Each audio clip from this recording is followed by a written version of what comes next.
사도행전 15장 13절에서 18절입니다.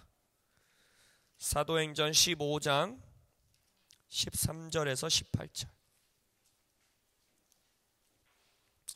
영상으로 함께 하시는 분들도 사도행전 15장 13절에서 18절 말씀 펴시고 함께 선포하시겠습니다.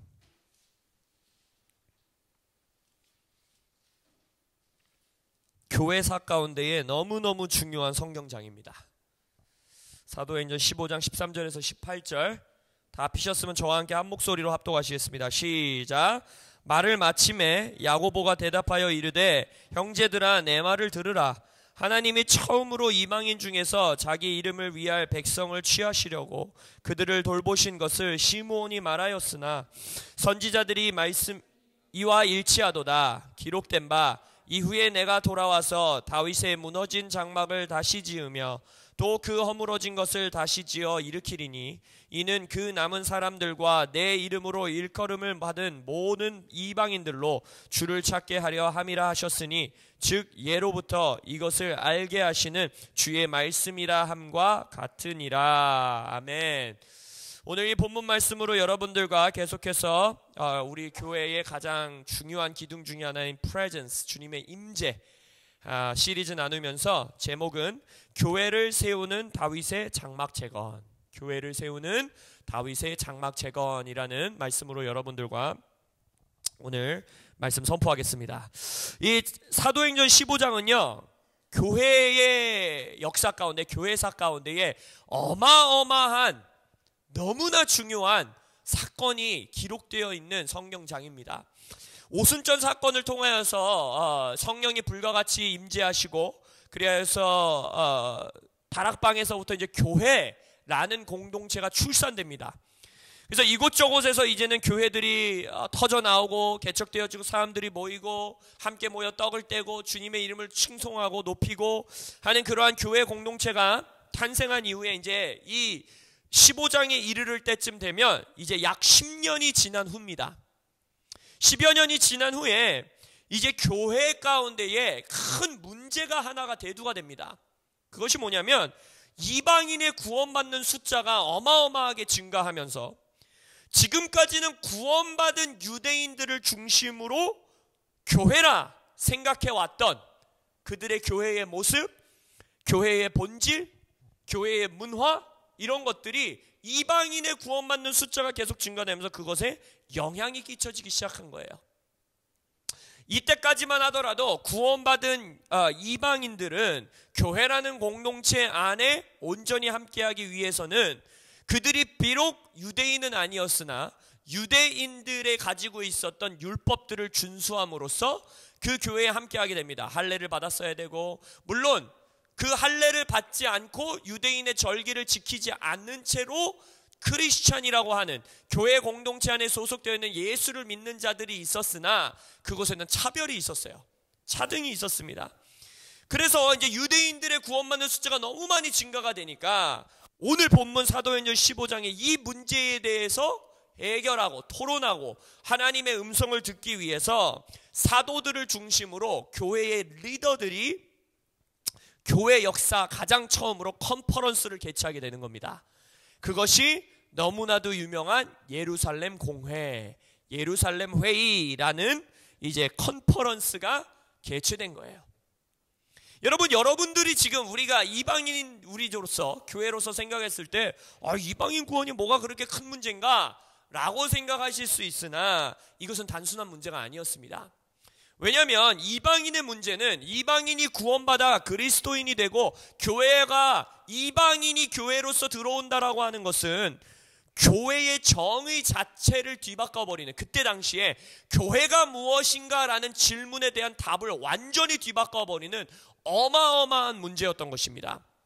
그래서 교회론의 책이, 우리가 지금 에베소서를 계속 공부하고 있는데 교회론의 책인 에베소서에서도 보면 에베소서 1장에서 우리가 뭘 봤습니까? 영원부터 아버지 마음 가운데에 미스테리온, 비밀과 같이 감추어져 있었던, 하지만 예수 그리스도를 통하여 우리에게 계시된 그 비밀이 무엇이었다? 교회였다 라고 교회의 위대한 선포를 하고 나서 바로 그 다음 장인 2장에 바로 교회의 정의를 뭐라고 사도 바울이 말합니까? 한세 사람. 이전에는 이방인이었던, 이전에는 외인이었던 너희들이 유대인과 이제 어떻게 돼요? 하나가 되어 예수 그리스도 안에서 한세 사람이 되어 함께 지어져 가느니라.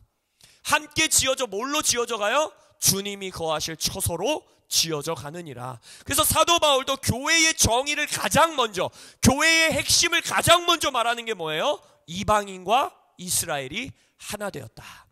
그렇기 때문에 이 이방인의 구원, 이방인이 하나님이 백성이 되는 것에 대한 계시가 온전히 풀어져야만 영원부터 하나님 마음속에 타오르고 있었던 교회가 온전하게 세워질 수 있었던 것입니다. 그래서 이 예루살렘 공회는요, 어마어마한 문제가 지금 교회의 탑 리더십들 안에서 다루어지고 있는 순간인 겁니다. 이방인의 문제는요, 단순하지가 않죠. 우리 지금 현 시대에 너무너무 또 심각한 문제들이죠. 예를 들어서 인종차별 문제. 여러 인종, 흑인, 남미 사람, 동남아, 백인, 황인, 흑인, 이거 가운데 있는 어마어마한 문제가 있잖아요. 또 무슨 문제가 있어요? 우리나라 안에서만 보면 지역감정, 전라도와 경상도 분열되어 있고, 지금은 더더욱이 정치판 안에서 더욱더 심해지고 있고, 이것만 해도 어마어마한 문제 아닙니까? 근데 유대인과 이방인이 연합하는 문제는요, 이것을 완전히 뛰어넘는, 이런 수준의 인간 세계의 문제를 완전히 뛰어넘는 뭐에 관한 문제였다고요? 교회란 무엇인가? 라는 질문에 대한 문제였던 것입니다. 이 질문을 가지고 사도들, 교회의 탑리더들, 교회의 지도자들이 모여서 컨퍼런스를 열고 공회를 열어서 결론으로 이 모든 토론과 서로 간증을 나누고 주께서 이방인들 가운데서 하신 역사들을 나누고 하면서 결론적으로 교회의 사도인 야고보 사도가 선포한 말씀이 바로 아모스 9장의 말씀을 인용하여 오늘 본문 말씀을 통해 결론 내는 것입니다. 뭡니까? 뭐라고 말합니까? 이것은 이미 선지자들이 말한 거다. 야, 우리가 지금까지 이걸 못 봤다. 구약의 선지자가 이 일을 이미 예언해놨다. 그러고 나서 뭐라 합니까? 이후에 내가 돌아와서 다윗의 무너진 장막을 다시 지으며 또 그 허물어진 것을 다시 지어 일으키리니 이는 그 남은 사람들과 내 이름으로 일컬음을 받은 모든 이방인들로 주를 찾게 하려 함이라 하셨으니 즉 예로부터 이것을 알게 하시는 주의 말씀이라. 할렐루야. 이것이 오늘의 본문 말씀인 것이지요. 그래서 지금 야고보 사도는 예루살렘 공회를 통하여 교회의 정의에 대해서, 교회는 무엇인가? 라는 질문에 대해서 지금 뭐라고 말씀하시는 것입니까? 바로 마지막 때에 하나님께서 다윗의 장막을 재건하시겠다는 거예요. 다윗의 장막을 회복하시겠다는 거예요. 근데 그 다윗의 장막의 회복의 열매가 무엇이라는 거예요? 교회가 탄생한다는 것입니다. 근데 그 교회는 무엇입니까? 이스라엘의 하나님이었던, 이스라엘의 민족신과 같았던, 이스라엘만의 하나님이셨던 그 하나님이 이제는 뭐라고 합니까? 남은 사람들과 내 이름으로 일컬음을 받는 모든 이방인들이 이스라엘과 하나 되어 한세 사람의 교회가 되어 함께하게 하겠다. 내가 그들 가운데 임재하겠다. 다윗의 장막에 내가 임재했던 모습 그대로 이제는 한세 사람, 이방인들과 유대인이 하나가 된 교회 안에 내가 임재하겠다라는 약속을 지금 야고보 사도는 선포하고 있는 것입니다. 그래서 교회란 무엇입니까? 하나님, 도대체 교회가 뭐예요? 라는 이 사도들과 교회들의 질문 가운데에 하나님은 그 교회의 정의에 대한 질문에 대해 어떻게 대답하고 계시다는 겁니까? 내가 다윗의 장막을 재건하여 마지막 때에 교회를 교회되게 하겠다 라고 주님이 지금 직접 그 질문에 답하고 계시다는 것입니다.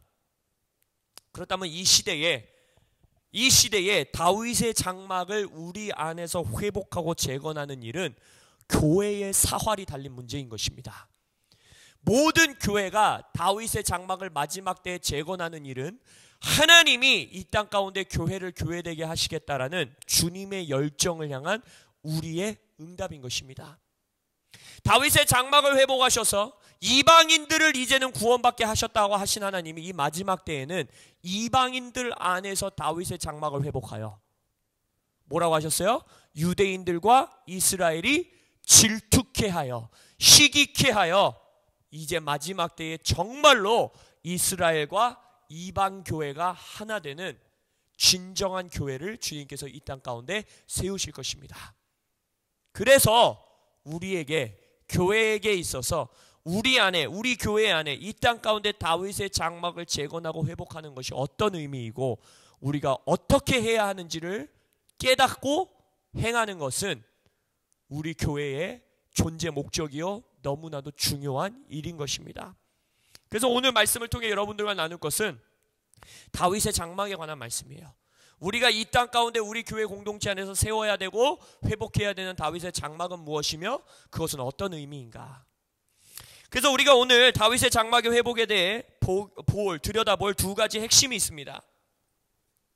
첫 번째는 다윗의 장막은 열정적 예배로 표현되는 임재에 대한 갈망, 열정적인 예배로 표현되는 임재에 대한 갈망이 하나의 핵심이고, 다윗의 장막의 또 다른 핵심 하나는 하나님의 마음, 하나님의 계획, 하나님의 이 소원을, 하나님의 마음을 지금 여기에 풀어놓는 믿음의 예배, 하나님의 계획을 지금 여기에 풀어놓는 믿음의 예배, 이것이 바로 다윗의 장막의 두 가지 핵심이라 할 수 있습니다. 그래서 이것을 오늘 하나씩 들여다보며 우리 교회 안에 이 마지막 때 다윗의 장막이 재건되고 회복되기를 예수의 이름으로 선포합니다. 열정적 예배로 표현되는 임재에 대한 갈망. 다윗의 장막은요 철저하게 예배를 위한 처소였습니다. 24시간 쉬지 않고 주를 예배하는 그곳에, 우리가 지난주 말씀을 통해서 보았듯이 하나님께서는 그의 백성들의 예배에 무엇으로 응답하신다 했습니까? 주님의 임재로, 주님의 영광의 임재로 응답하신다 하셨습니다. 그것이 가장 극명하게 성경 가운데서 드러난 역사 중에 하나가 바로 다윗의 장막이에요. 24시간 찬양이 올려지고 24시간 노래와 음악이 올려지고 24시간 주님을 예배하는 그곳 가운데에 주께서 주의 임재로 응답하십니다. 다윗은 소년 때부터 이 양치는 목자로 있으면서, 목동으로 있으면서 하프로 주를 예배했다 그러고 주를 찬양했다 했어요. 그래서 그곳에서 주님의 임재를 경험하고 주님의 임재를 맛보아 알면서 그의 평생에 주님의 임재하심을 향한 어마어마한 갈망과 열망을 키우게 됩니다. 그래서 우리가 시편의 원띵을 봤을 때도 뭐였어요? 내가 원하는 건 원띵, 다른 거 다 필요 없다라는 거잖아요. 그가 원하는 건 뭐였어요? 주의 전에 거하는 겁니다. 주의 임재 안에 내가 있는 겁니다. 주님의 임재 안에서 주님의 아름다움을 바라보고 주님을 묵상하는 것입니다 라는 고백이, 그는 단순한 고백이 아니고 그의 인생의 영혼의 외침이었던 것입니다. 그래서 그가 그런 열망이 그의 안에 있었다라는 걸 볼 수 있는 사건 중에 하나가, 이제는 유다 지파뿐만이 아니라 모든 이스라엘의 왕이 되었을 때, 하나님께서 그에게 어린 소년 당시 했을 때 예언했던 그 말씀을 드디어 성취하셨을 때 그가 가장 먼저 하려고 했던 게 뭐예요? 빼앗긴 언약궤를 자신의 성으로 다시 가지고 오는 것이죠. 언약궤는 주님의 임재와 주님의 함께 하심을 상징하는 것입니다. 그래서 그는 언약궤를 가져오려고 하는 그의 진실된 마음은 있었으나, 주의 임재를 향한 뜨거운 마음은 있었으나, 우리가 알다시피 앞선 마음으로 인하여 처음에 실패하게 되지요. 근데 우리가 오베데돔의 말씀, 치우쳐 가더라 라는 말씀을 여러분들과 나눌 때도 나눴지만, 오베데돔의 집에 어마어마한 주님의 임재가 임한다라는 것을 듣고 다윗이 그때 뭘 깨달았어요? 아, 내가 어린 소년서부터 임재 가운데서 막연하게 품고 있었던, 어쩌면 하나님은 저 성막을 넘어서, 우리의 율법 제사를 넘어서 우리와 완전히 하나 되는 완전하신 임재로 우리를 사로잡기 원하시는 것이 정말 맞았구나, 그게 하나님의 마음이었구나 라는 것을 보고 다시 한번 주님의 임재를 향하여, 언약궤를 향하여 그는 나아갑니다. 그래서 이번에 다윗이 마음이 앞서 나가는 것뿐만 아니라 주님의 말씀대로, 주님의 말씀에 의거하여 주님의 임재를 모셔오는 예배를 주님 앞에 드리게 되죠. 그래서 역대상 15장 2절에 이제 다시 한번 오베데돔의 집에 가서 언약궤를 가지고 오는데 다윗이 이런 말씀을 선포합니다. 다윗이 이르되 레위 사람 외에는 하나님의 궤를 맬 수 없나니 이는 여호와께서 그들을 택하사 여호와의 궤를 메고 영원히 그를 섬기게 하셨습니다. 여러분, 성경에 영원히 forever 라는 단어가 나온다면요, 그 말씀은 더 신경 써서 주목하셔야 됩니다. 왜 그런지 아세요? 그 말씀은 구약에 기록되었든 신약에 기록되었든 지금 현재를 살아가는 우리에게도 영향을 미치고 있는 말씀이기 때문입니다. 영원히는 원어로 뭐예요? 영원이니까 이 말씀은 무너지지 않는 말씀인 거예요. 성경 말씀대로 성취가 되고 마무리되는 말씀이 있는가 하면, 예를 들어 예수님이 또 죽습니까? 아니죠. 예수님은 단번에 죽인 제사로 드렸다고 해서 예수님의 죽음은 2000년 전에 완전히 성취된 거예요. 그 말씀은 더 이상 이루어지지 않습니다. 다 완성된 거예요. 그러나 여기서 뭐라고 했어요? 영원히 라는 단어는 예수가 오셔서 천년왕국이 되고 우리가 영원토록 하나님과 거할 때에도 무너지지 않는, 쇠하지 않는 말씀인 거예요. 그럼 얼마나 우리가 주목해서 봐야 되겠습니까? 이게 어마어마한 말씀인데, 자 보십시오. 레위 사람 외에는 하나님의 궤를 맬 수 없다. 제사장 외에는 하나님의 궤를 맬 수 없다라는 것을 다윗이 깨달은 거예요. 이게 무슨 말이냐? 그러면은 이스라엘 유대인 레위 지파만 하나님을 섬길 수 있다는 것입니까? 라고 갑자기 생각이 드시죠? 우리 이방인은 더더욱 그게 중요한 문제 아닙니까? 근데 하나님께서 우리를 구원하사 왕과 같은 뭐로 삼으셨어요? 제사장으로 삼으셨으니, 주님의 임재하심은 인간이 만든 수레 위에 거하시지 않는 것입니다. 우리가 만든 예배의 형태, 우리가 만든 시스템, 그것이 너무나 중요한 것이고 하나님이 사용하시나 주님의 임재는 그것에 거하시는 게 아니에요. 주님의 임재는 어디 위에 임하냐? 레위인들 위에만 임하는 거예요. 제사장들 위에만 임하는 거예요. 그게 이 시대의 누구입니까? 사람, 교회, 우리인 것입니다. 우리가 이 프레젠스 예배 시리즈를 처음 시작하면서 여러분들에게 나눴던 말씀 기억나십니까? 성령은 어디에 임하신다고요?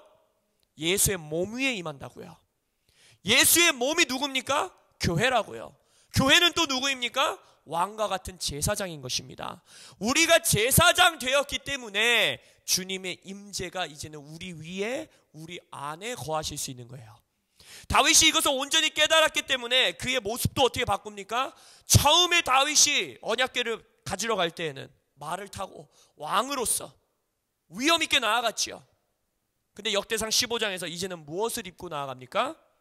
기억하세요 혹시? 성경 퀴즈. 무슨 옷 입고 갔어요? 에봇 옷을 입고 가죠. 에봇 옷은 뭐예요? 제사장의 속옷입니다. 이제는 왕으로서가 아닌 무엇으로 나아가는 거예요? 제사장으로 나아가는 겁니다. 다윗은 구약시대에 유일하게 왕이요 제사장이요 선지자로서의 모습을 다 살아내는 인물이에요. 예수님의 예표와 같은 자로서 구약시대를 살아간 자입니다. 몸 위에 임하시는 성령. 그래서 이 다윗의 장막이 얼마나 중요한 것이냐면, 아까 말씀드렸죠. 다윗의 장막의 핵심은 뭐라고요? 교회의 정의, 교회는 무엇인가 라는 질문에 답하는 거라고 했지 않습니까? 이것도 동일한 거예요. 그래서 에베소서 2장에 한 세 사람을 선포한 이후에 이제는 유대인과 이방인이 너희들이 하나가 되어, 결국의 목적이 뭐라는 거예요? 너희도 성령 안에서 하나님이 거하실 처소가 되기 위하여 그리스도 예수 안에서 함께 지어져 가느니라 선포하는 거예요. 이제는 우리가 모두 레위 제사장들이 되었다라는 것입니다. 하나님의 임재를 함께 운반하고 하나님의 임재가 그 안에 처소로 거하실 수 있는 교회로서 다윗의 장막의 재건인과 함께 그 교회의 정의가 주님 앞에 선포되고 있는 것입니다. 근데 여러분, 여기서 굉장히 흥미로운 부분이 하나 나와 있습니다. 제사장이 이제 언약궤를 맸어요. 그 언약궤를 모시고 올 때에, 다윗의 성으로 가지고 올 때, 맞죠? 그럼 다윗은 어디에 있었습니까? 다윗은 언약궤 앞에서 춤추고 있었죠. 잘 보십시오. 언약궤가 다윗을 따라 들어갑니다. 하나님의 임재가 다윗이 춤추는 곳으로 가셨습니다. 다윗이 춤추는 곳 그대로 하나님의 임재는 따라가셨습니다. 지금 이게 무슨 말일까요? 많은 이들은요, 저조차도 하나님의 임재가 나타난 후에, 하나님의 임재가 느껴진 후에, 예를 들어서 오늘 예배 너무 은혜로웠어, 하나님의 임재하심이 있어 한 후에 주님께 반응합니다. 눈물로 반응하기도 하고, 무릎을 꿇기도 하고, 다윗처럼 춤을 추기도 하고, 소리질러 기도하기도 하고. 하나님은요, 주의 임재가 가시적으로 드러나기 전부터 주의 임재를 향한 갈망으로 인하여 주님 앞에 반응하는 예배자를 찾고 계신 것입니다. 다윗에게 있어서는 그 하나님의 임재를 향한 갈망과 열정이 무엇으로 표현된 거예요? 바지가 흘러내리는 것 같이 춤을 추는 예배로 주님 앞에 반응한 것입니다. 이것이 우리가 주를 향한 임재의 헌신의 표현인 것입니다. 주님은 우리의 온갖 모양의 헌신 가운데에 반드시 응답하십니다. 반드시 임재하심으로 응답하십니다. 그래서 여러분들 매주 주일 예배 가운데에 임재를 향한 갈망으로 미리 반응하십시오. 미리 표현하십시오. 여러분들의 열정을 미리 헌신으로 내어드리십시오. 그것이 박수치는 모습일 수도 있고, 손드는 모습일 수도 있고, 입을 다물지 않고 여는 모습일 수도 있고, 그것이 여러분의 어떠한 모습이든지 간에 정말 이곳 가운데에 우리 박대한 형제님이 바지가 흘러내릴 정도로 주님을 춤추며 찬양하는 역사가 있기를 예수의 이름으로 선포합니다. 할렐루야. 우리의 예배에 대한 열정, 주님의 임재를 갈망하는 것의 표현에 하나님은 반드시 그의 임재하심으로 응답하신다는 것입니다. 근데 교회 안에서 이것을 위해서 가장 조심해야 되는 것이 뭐냐? 미갈의 마음이에요. 미갈의 마음. 미갈을 보십시오. 이러한 하나님의 임재를 향한 열정으로 인하여서 표현되는 갈망의 예배 가운데에 멀리 떨어져 있는 자, 멀리 떨어져서 그것을 바라보는 자에게는 그 열정적 예배는 항상 어리석어 보입니다. 함께 동참할 때에만, 그 예배 가운데 함께 들어갈 때에만 경험되어지는 예배의 차원이 있고 임재의 차원이 있습니다. 백성들을 보십시오. 그곳에 함께 따라가던 백성들을 보십시오. 기쁨이 있었고, 열광이 있었고, 열정이 있었고, 음악이 있었고, 다윗의 춤이 있었고, 그 왕의 참으로 undignified라고 말하는 그 영어 단어가 뭔지 아세요? 원어가 뭔지 아세요? 미천해지다라는 뜻이에요. 평소에 봤으면, 만약 우리나라 대통령이, 문재인 대통령이 그러한 춤을 췄으면 우리가 어떻게 생각했어요? 참 기품 없게, 참 한 나라의 수장이 저게 뭐야. 하지만 그 백성들은 그랬나요? 그 백성들은 자신들의 왕이 그 기품 없고 개걸스러워 보이고 그러한 춤 가운데, 미천한 춤 가운데에 미갈과 같이 야, 왕이 저게 뭐냐 라고 반응했습니까? 아니요. 그들은 그 예배 가운데 함께 동참했기 때문에, 그들은 그 예배 가운데 함께 하고 있었기 때문에 그 열정과 그 예배와 주님의 임재를 향한 갈망 가운데에 동참할 수 있었던 것입니다. 그리고 그들은 체험할 수 있었지요. 미갈의 마음은요, 미갈의 영은 무엇이냐? 멀리 떨어져 있는 자들입니다. 교회의 예배 가운데 한 공간에 있으나 마음은 멀리 떨어져서 구경꾼과 같이 있는 자들, 그들에게는 그 예배가 한심스러워 보일 수밖에 없고 어리석어 보일 수밖에 없는 것입니다. 여러분 모두가 미갈의 마음으로부터 자유하시길 예수 이름으로 축원합니다. 이곳 예배 공간이 작아서, 우리 교회에 아직 성도 숫자가 적어서 일어나기 민망하고, 박수치기 뭔가 좀 이상하고, 소리쳐서 예배하자니 뭔가 이상하고, 돌파하십시오. 할렐루야. 그 미갈에 막아서는 미갈의 마음을 돌파하십시오. 그곳 가운데 주님이 임재하십니다. 반응하세요. 주님의 임재가 내가 느껴지지 않을 때부터 먼저 반응하십시오. 그래서 제가 다음 주부터는 저도 미안해하지 않고 선포하겠습니다. 일어나십시오.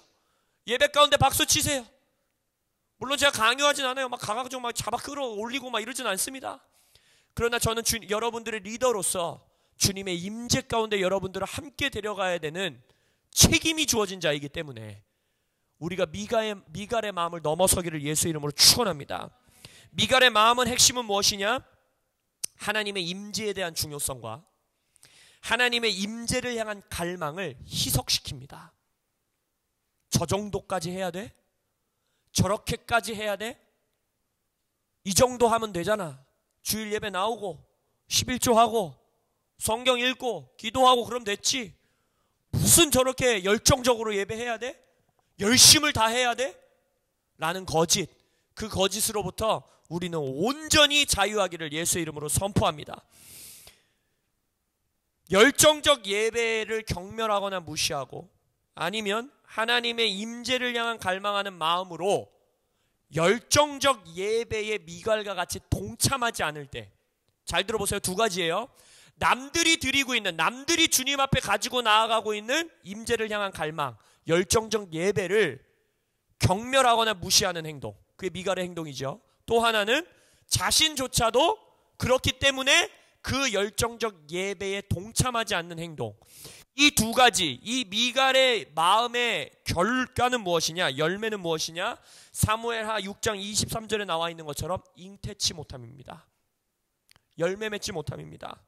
열정적 예배의 부재, 하나님 임재를 향한 갈망의 부재는요, 열매의 부재로 이어집니다. 잉태치 못함으로 이어지는 것입니다.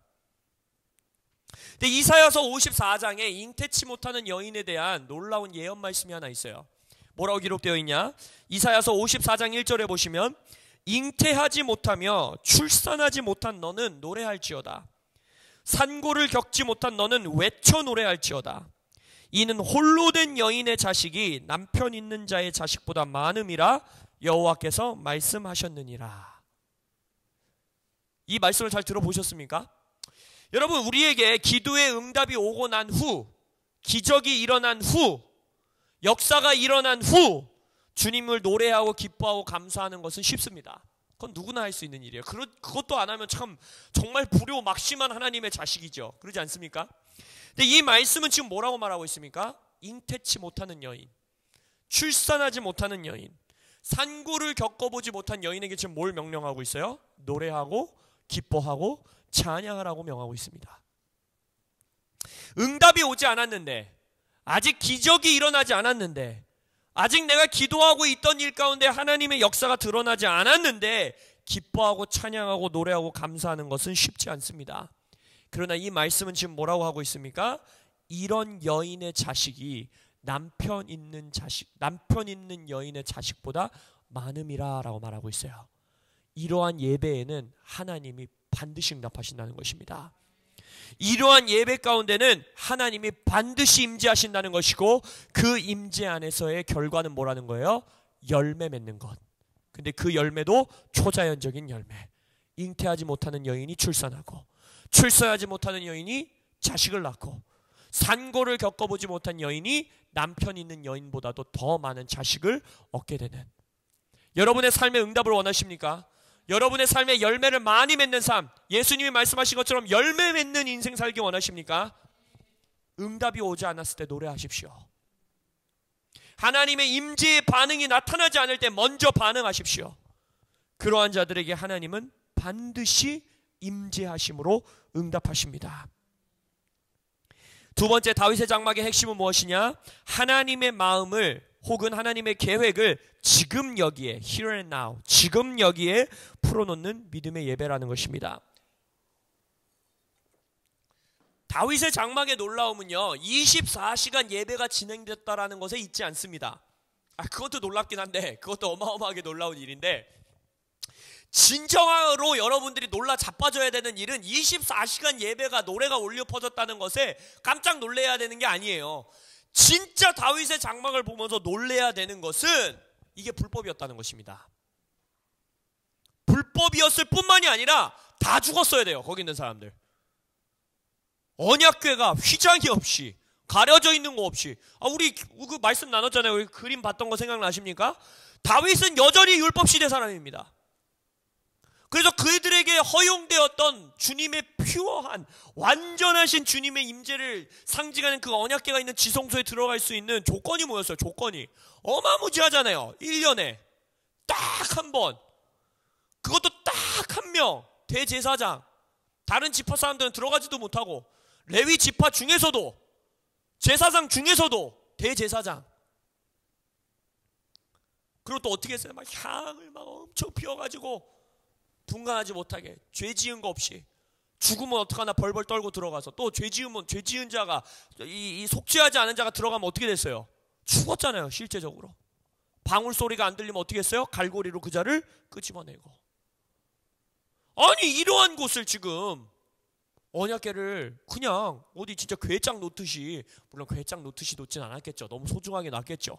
근데 천막 하나 쳐놓고 그 앞에서 춤을 추고 노래하고 악기를 연주, 다 죽었어야 돼요, 그 사람들. 이것에 우리는 놀라야 되는 것입니다, 실은. 24시간 예배도 놀라운 거지만 24시간 그렇게 예배 안 하는데 안 죽었다는 거에 우리는 놀라야 돼요. 자신이, 이것은 성경에 기록되어 있는 일은 아니지만 우리가 예상해 볼 수 있는 것은 목동으로서 풀밭에서 하나님을 찬양하며 주님의 임재를 경험하고, 그 임재로 인하여서 자신의 초자연적인 힘을 경험하고, 야, 주님이 인간과 함께하기를 원하시나 보네 라는 마음을 거기서 경험했을 것이며, 또한 오베데돔의 사건을 보면서 오베데돔이, 이방인이었던 그 사람이 거기다가 무슨 성막을 세웠겠어요? 집에다 그냥 어딘가에 올려놨겠죠. 어떤 목사님은 표현하기는 아들들이 거기서 막 뭐 올라타고 의자같이 앉고 그랬을지도 모른다고. 맞아요, 그랬을지도 모를 거예요. 근데 그곳에 무엇이 임했다? 복이 임하더라. 다윗은 하나님의 마음을 들여다본 겁니다. 하나님의 마음에 합한 자라는 것은 무엇이냐? 믿음의 눈으로 보이지 않는 하나님의 마음을 본 거예요. 아, 하나님은 지금 이 구약 시대의 율법 정도의 예배로 만족하시는 분이 아니구나. 나도 하나님을 향한 이 큰 열정이 있는데, 내가 주의 임재를 향한 열정이란 비교도 안 되게 하나님은 우리에게 쏟아지시기를 원하고, 이 휘장을 다 찢어버리시기를 원하고, 이 성막을 다 걷어버리고, 야, 이런 막 복잡한 예배가 아니라 나는 너희들과 하나 되고 싶어, 나는 너희들과 연합하고 싶어 라는 마음을 그 자는 본 겁니다. 다윗의 이 하나님의 열정을 향한, 하나님의 임재를 향한 열정 때문에 믿음의 눈이 열리고, 아버지의 마음을 보고, 아버지 하나님께서 다른 시대를 위해서 예비해 놓으셨던 자신의 이후의 시대, 예수가 오고 십자가를 지고 부활하고 우리 백성 가운데 완전히 임재하신 이후에나 풀어졌어야 되는 그 임재를 자신의 시대로 끌어당겼던 것입니다. 이것이 다윗의 장막의 예배의 핵심입니다. 이 모든 것을 가능케 했던 것은 다윗이 뭐 위대해서 죄를 짓지 않는 사람이어서 엘리야나 다른 선지자들보다 위대해서 아니지요. 뭐예요? One thing. One thing. 왕이 돼서도 one thing. 밧세바와의 죄를 짓고도 one thing. 목동일 때도 one thing. 골리앗 앞에서도 one thing. 하나님의 임재를 향한 갈망이 이것을 가능케 하는 것입니다. 우리는 다윗보다도 앞서 나갈 수 있어요. 왜 그런지 아세요? 우리는 기록된 말씀이 있잖아요. 이미 하나님이 당신의 마음을 여기다 다 계시해 놓으셨습니다. 이것을 here and now, 지금 여기에 성취하고 끌어당기는 것은 이제는 우리는 핑계될 게 없습니다. One thing 하면 됩니다. 주님의 임재를 향해 갈망하면 됩니다. 주님의 임재를 향해 열정을 품으시면 이곳에 기록된 하나님의 모든 예언과 말씀들을 here and now 교회 가운데 풀어놓을 수 있는 것입니다. 그것이 마지막 때의 다윗의 장막의 재건의 핵심인 것입니다. 다윗의 장막이 놀라운 것이라는 것이 역사적으로 기록되어 있는 것도 여러분도 이 부분에 대해서는 많은 분이 놓치시는데, 다윗의 성 안에는 이 다윗의 장막이 있었지만 기브온 산당이라고 하는 곳에서는 여전히 이 율법의 제사가 드려지고 있었습니다. 언약궤가 없는 채로. 그러니까 율법을 어긴 건 아니었어요. 다윗도 어긴 거지만 어긴 건 아닌 거예요. 그만큼 이것은 놀라운 예배였던 거예요. 미래를 현실 가운데로 끌어당긴 예배였던 것입니다. 그리고 그것에 하나님이 동의해 주신 거예요. 하나님의 마음에 합한 자, 내 마음을 시원케 하는 자. 사도행전 13장에서 뭐라고 합니까? 당대에 자신의 제너레이션, 자신의 시대에 하나님의 뜻을 다 이룬 자. 할렐루야! 호람되어가 하나님의 마음을 시원케 하는 자 되기를 예수의 이름으로 축원합니다. 이 기록된 성경 가운데 있는 하나님의 마음, 하나님의 열정, 이것을 예수님 오신 시대 이후로, 천년왕국 시대 이후로 이거 지금은 우리 때 거가 아니야 라고 결정짓는 것은 참으로 게으른 신학인 것입니다. 하나님이 계시해 주신 것이라면 우리에게 열정을 품으라고 초청하시는 것이고, 하나님이 우리에게 말씀하시는 것은 갈망을 품으라는 하나님의 초청인 것입니다. 그럼 우리는 더 원해야 합니다. 우리가 임재에 대해서 나눌 때도 나눴잖아요. 솔로몬의 성전에 구약 시절에 임하신 하나님의 임재 수준도 아직 우리는 경험하지 못했습니다. 그렇다면 우리는 감히 다른 시대로 그것을 넘겨버리는, 밀어넣어버리는 그러한 게으른 신학을 품어서는 안 됩니다. 우리가 one thing 하며 하나님의 임재에 갈망할 때에 주께서 이후의 시대에 하나님이 예배해 놓은 것이라 할지라도 우리에게 here and now, 지금 여기에 주께서 임재하심으로 우리에게 응답하실 것입니다. 그래서 우리가 교회로서 다윗의 장막에 재건하면서 다윗의 장막을 회복하는 것에 있어서 주님께 구할 수 있는 것은 무엇입니까? 지금 여기에 더 임하여 주십시오. 나에게 주님을 향한 임재에 대한 열정과 갈망을 더 뜨겁게 부어주십시오. 그리하여서 비록 주가 아직 응답하지 않으셨다 할지라도, 아직 주님께서 나에게 기적을 베푸지 아니하신다 하실지라도 나는 주님께 반응하겠습니다. 춤출 것이고 나의 헌신을 드릴 것이고 나의 마음을 드릴 것이고 나의 예배를 주님 앞에 드리겠습니다. 할렐루야. 그리할 때 주님께서 우리에게 임재로 응답하실 것을 믿습니다. 아멘. 기도하겠습니다.